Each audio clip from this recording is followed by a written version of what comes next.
It sounds like a TikTok voice. It does. When you hear that. Hey, I got a couple advisory board, pretty much a lot of the advisory board with the Zoom link out for host code. Just if y'all want to make yourself visible and jumping on the builders call today, I'd love to interact with you. At the very least, just see your face. So jump on if you want. Brandon, let's kick this thing off. We got a lot of stuff you and I wanted to hit on today. And yeah, man, there's so many good things going on in the organization. Tomorrow, we've got the AOA happening right now, Agency Owners Academy. And I think Todd said there were 70 people strong there. And Casey, you and I got to talk to him this morning. And woo, what a good looking, fired up group, man. There is an energy in the room right now, guys. Yeah. Can't say we felt that in a very long time. Well, first of all, we haven't been able to get together in a very long time, but there is definitely there's a momentum and an energy right now in the air. And so if you're not leaning into that, you need to be. Yep. No doubt. I do know we have some sad news to share on the next call, and we should share it with all the leaders for sure, because this is definitely close to the heart for a lot of us. Yeah, we lost a good one, man. Family member of Symmetry for the past almost 10 years, 9 years, I believe. We lost Coach Terry Garvey on, I think that was Saturday, Brad and Kieran. We'll kind of get into that more on the next call for sure. But just wanted to make sure in case anybody had to jump off of this one early and not attend the next one that they got the word. We'll be putting more information on social media a little bit later on for sure. But man, he was a good one.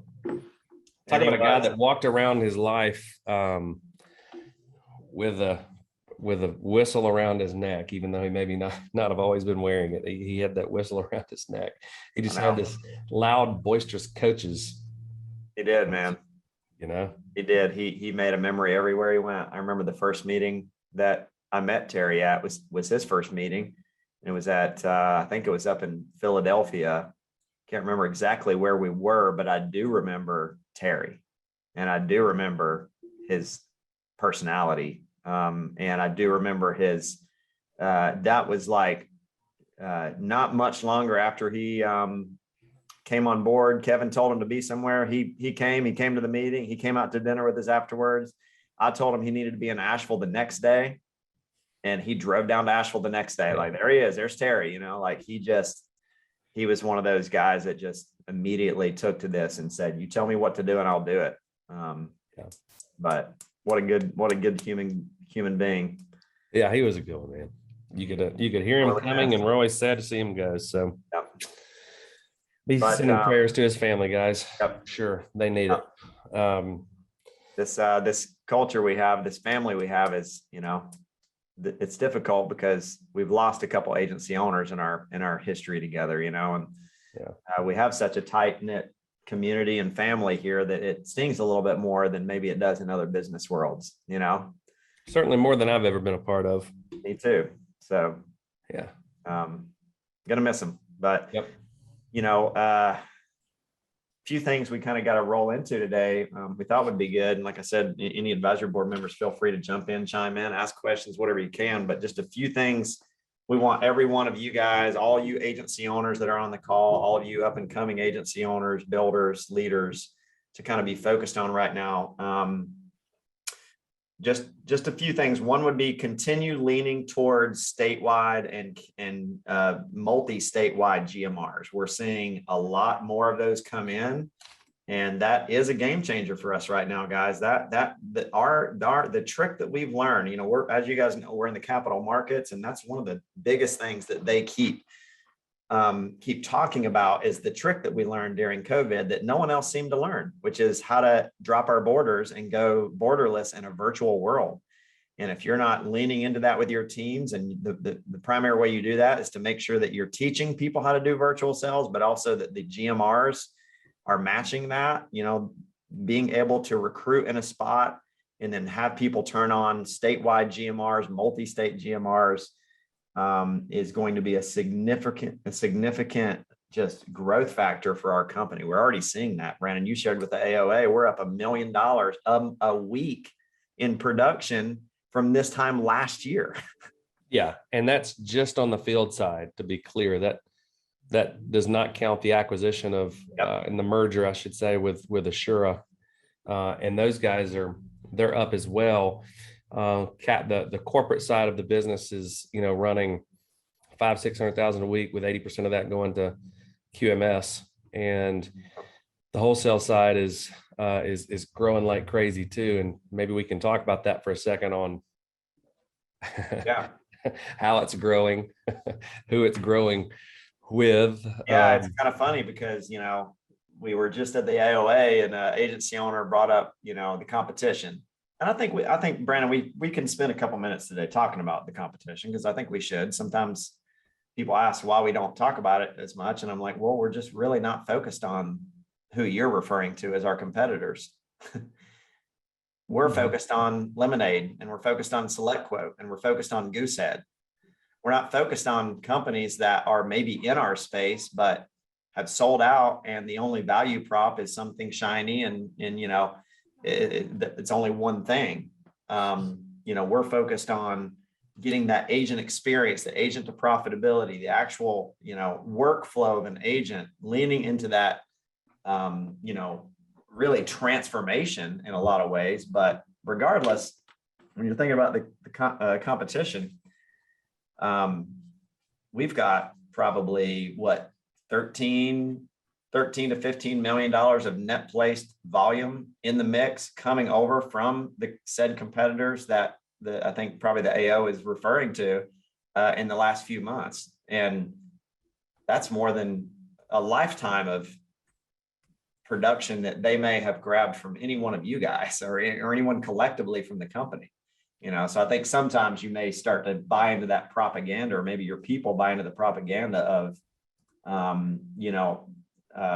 the type of momentum or something that someone's getting. But you have to understand that momentum is going drastically this way. And I think there's some very big kind of things happening too in the mix out there. Keep in mind, a lot of our competitors, not a lot of them, most of them in this space have sold their companies. And so they're kind of at the mercy of the company that bought them all. And from our understanding, there are some shakeups going on there too, in the way of bonuses, which has been creating some of these calls to us, whether it be from, people wanting to come back to the field with us, or some wholesale stuff happening. So just hang on tight, because there's a lot of turmoil out there around us. And, we're all kind of focused on what we need to be focused on, So I don't know, Brandon, if you want to kind of comment. I think let's circle back to that, because there's a couple other things we wanted to hit on. First, OC sites, and there's going to be a lot of kind of assets coming out in the way of value propositions, things that I think you guys can really use from a marketing standpoint, to really help people as you're recruiting understand what it is that we do very well. A lot of that has to do with time and money, but there's a lot of other kind of value propositions that you guys hear us talking about that we felt like we could do a way better job of kind of articulating and putting out there in the water stream for you, so that you can use those in your, not just recruiting efforts, but as you're onboarding people too. As a matter of fact, I think one of those video assets will be shown on the next call. So stay tuned for that. Just a little taste of, what that new recruiting funnel site might look like for you, where you actually have really high-end video content. Let's say a series of 4 to 5 videos, each of those 3 minutes long, describing a specific value proposition that we do very well. And so I think you're just going to benefit a lot from that, but you actually got to use those things as they're coming to you. So that's one thing. Lean into that stuff as you get them. Share on social, and make sure you're, jumping on that OC site and using that in your recruiting efforts. I would also just say on the HQ front, continue to help us adopt that technology, not just yourselves, but your agents. A lot of what we're doing is just going to be, especially in the form of technology, Brandon, it's just going to kind of evolve very rapidly. And so you tune into HQ now, it's going to look one way. You tune into HQ a month from now, it's going to look a lot different. And we even talked about this at the AO Academy a minute ago, where, there may be a little bit more chaos in this company So there certainly has been for the last year or so. Some of that's COVID related, but some of it's just because we're really shaking things up, and there's a lot of new things to learn, Brandon. There's a lot of stuff going on in our company, and our ability to kind of lean into that chaos a little bit, kind of get the unneeded drama or chaos off the table and lean into the stuff that we actually can help transform. But some of that is just being willing to change, being willing to to adapt to things that are changing. Technology is one of those. Lead types is another big thing that's coming, different types of leads. We're going to need y'all's help in this transformation process of actually, working through some of those things, right?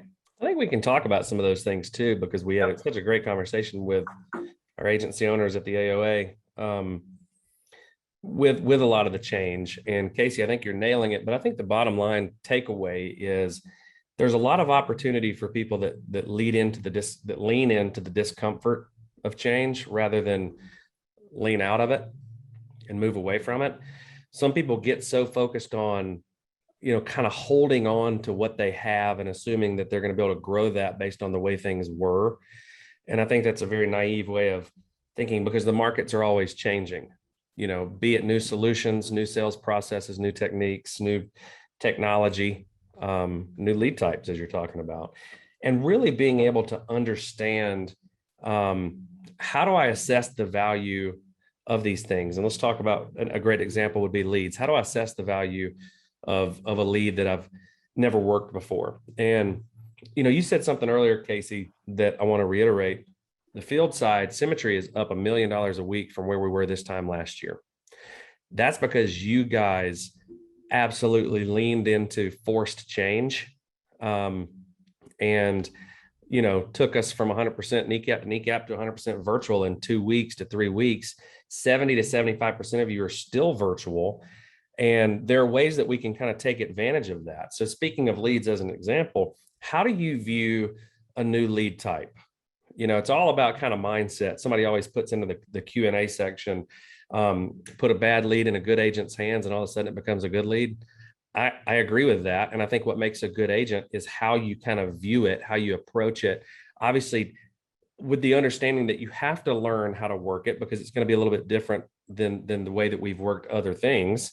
And a good example of that would be like digital leads. Some of you absolutely kill it with 40, 50, 60% close ratios. Haven't heard very many complaints around that. For 6 months, we heard complaints around call-in leads, Casey. Yep. Even though, because of the way that they were priced, they were actually more profitable than a direct mail lead. Okay. The close ratios are a little better than half as good as a direct mail lead, but the price is about half the cost of a direct mail lead. Better than half the close ratio, but about half the cost or less, which means, okay, maybe I have to make a few more phone calls, but they're going to be more profitable to me if I work them the right way. It's a good way to look at a digital lead that maybe is an affinity lead or an exchange lead or something like that. Yep. If I can produce a lead that is, call it $8, right?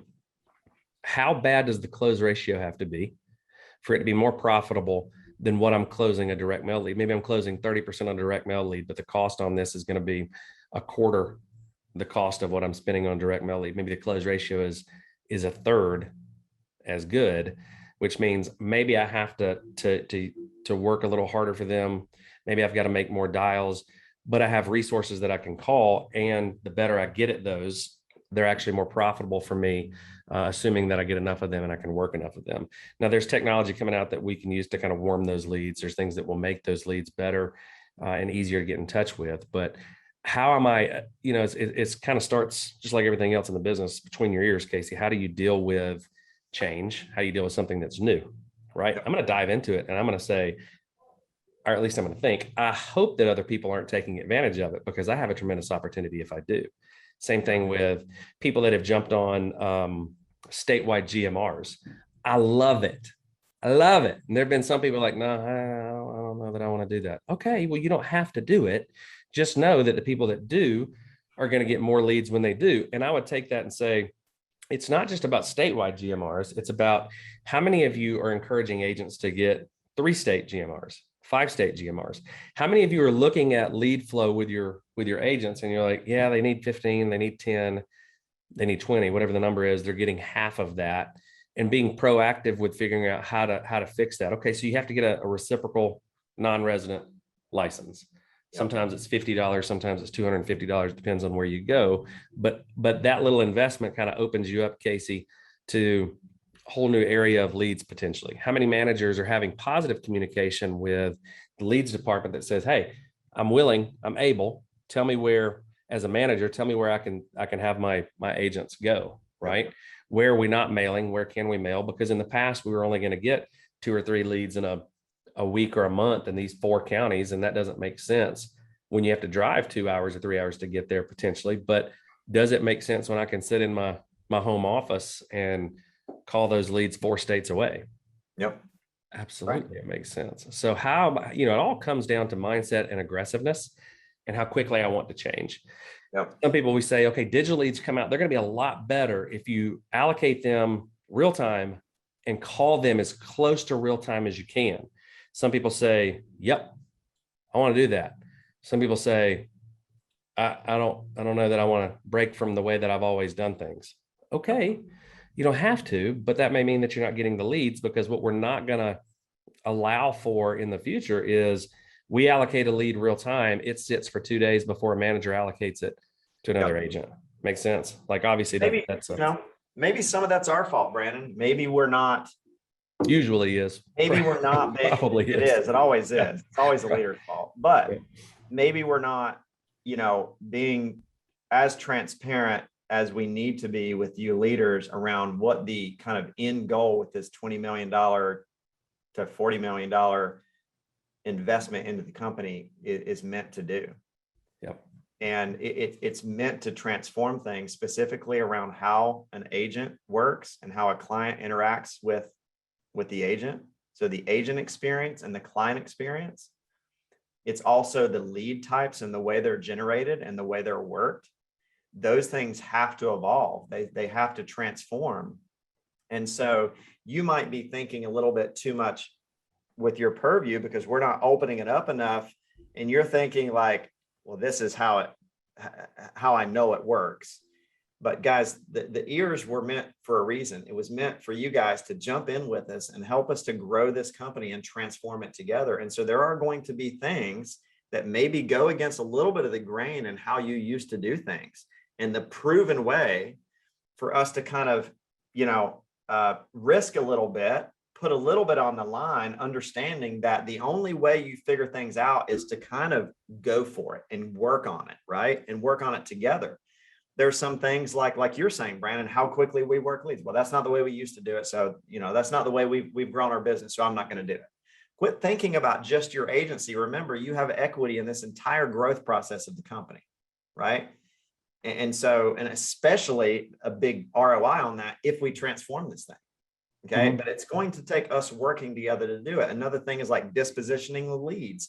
As we're building out our dialer platform, some of that data is imperative right now for us to build the right technology.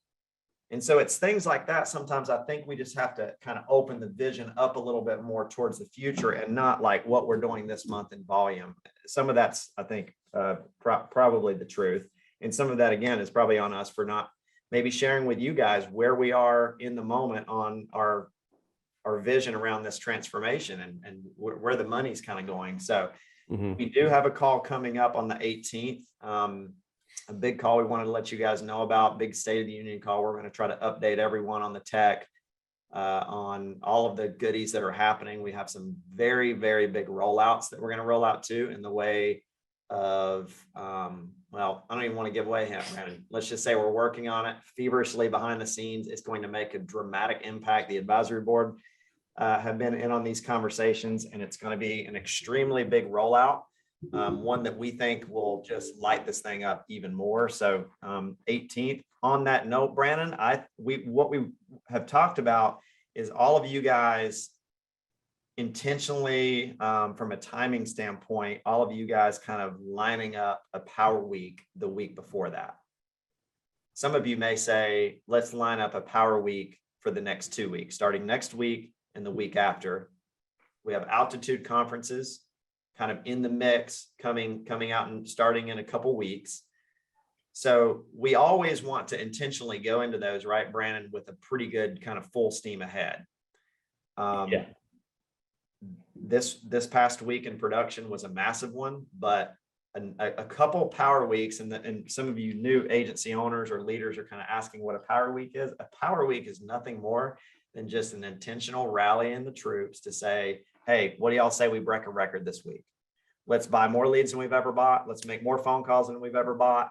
Let's sit in front of more people than we've ever sat in front of. Let's sell more insurance than we've ever sold, and let's recruit more. Let's like set up a power week. There's no prize other than the fact that you break a record for yourself and you generate a bunch more growth for your business. But Pretty good prize. It's a pretty good prize. But you know, a lot of kind of momentum is about thinking about the events and the big things that are getting ready to happen in the company, like this call on the 18th, and altitudes coming out of that, and like intentionally lining up some rally the troops before that. And so just calling all leaders next 2 weeks, certainly the week before that 18th, let's line up big power weeks, understanding and really do a good job of promoting that call, because you're going to want every one of your people and a bunch more on that call on the 18th. Okay. So let's kind of rally around that. Brandon, any other things you wanted to hit on? We got 7 minutes. We can kind of, yeah, let's talk recruiting for a minute. Circle back on that Yeah, competitor thing, because we had a good question from the AO, right? Can't remember what his name was now. He was, I can't remember his name. My brain completely went blank on me, but it was a good question. It was, okay, so if I am recruiting and I'm talking to someone who's talking to a competitor and they're dangling this, shiny object in front of them, just high comp, but they're also trying to say that they also have all the value props that we have, which we know is not the case. But again, you can't keep competitors from, spilling out whatever propaganda they want. How do you address that? How do you talk to the interview about that? And I think the simple answer, and I'd love to hear quickly from some of you leaders on the phone, advisory board members, but I think the simple answer that I would go for is, Brandon, what result are you going for? And we're good as leaders. We should be good at guiding people towards time and money as the result. Because I do think that I've never had an interview, Brandon, where I couldn't kind of successfully guide someone towards that, kind of describing what they really want their life to be like. They want a bunch of money and they want a bunch of time, right? And so if I can get Brandon to agree that, yes, time and money is kind of my end destination. It's not just to make a ton of money, and it's not just to have a ton of time, it's to have both. So if that's the case, Brandon, I will tell you, we do that better than anyone else. What we do is we get people in a spot where they can get in front of clients as cheaply as possible in the beginning, because you have to put money out before money comes back in. The problem is, when I'm hiring most people, Brandon, you don't have $1,000 a week to invest in leads right now, or $2,000 a week, right?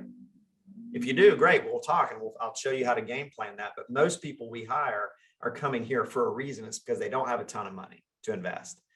And they want to get out of that. And so what we're going to do is we're going to put you in a place to win very quickly. And then inside of 8 months, 10 months, 12 months, our goal would be to have you in a spot where you're making $4,000 to $6,000 a month passively before you get out of bed selling insurance. What we do better than anyone else in our space is we get people free of trading time for money. And we do that very quickly, and we do that way more than anyone else. The question I would be asking any other company out there is, if that's the result you want, Brandon, the question I would be asking is, are you getting that result? And if you're not, is your manager getting that result? Are they kind of out of the field? Are they leading a bit? Are they building a business where there's time and money? No. How about their manager? Because it's funny, what you'll find with our competitors is, at least the ones you're referring to in our space, is that the only person out of the field is the owner. Everyone else is still out there in the trenches. And so if you want a way to not just personally produce and make a decent income, I made $100,000 my first year in this business, working 20 hours a week on a 50-point contract.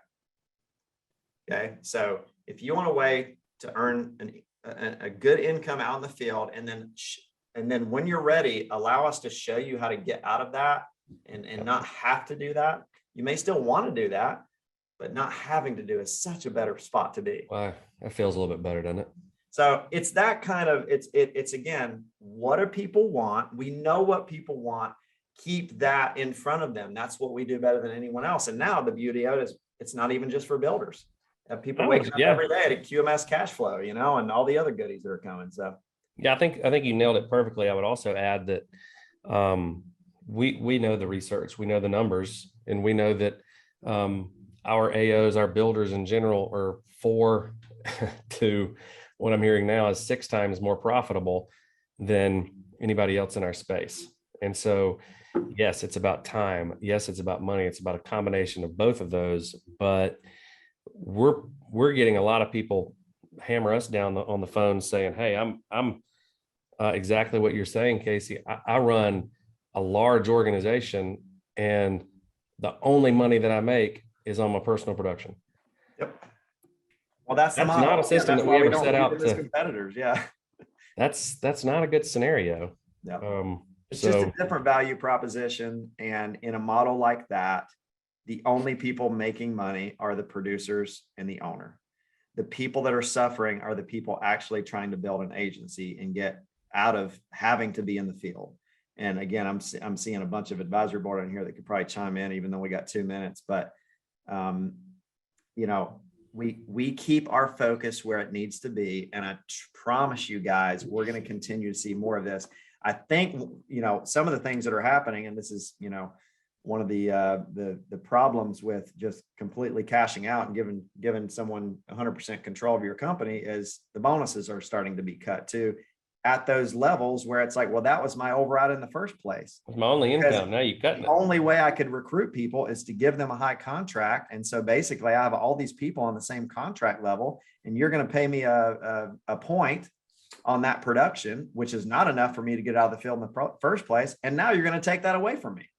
Again, we're here to get producers healthy and then move them into business ownership, or move those producers into a place where they actually have some passive income as well. Right? Brad, jump in, buddy.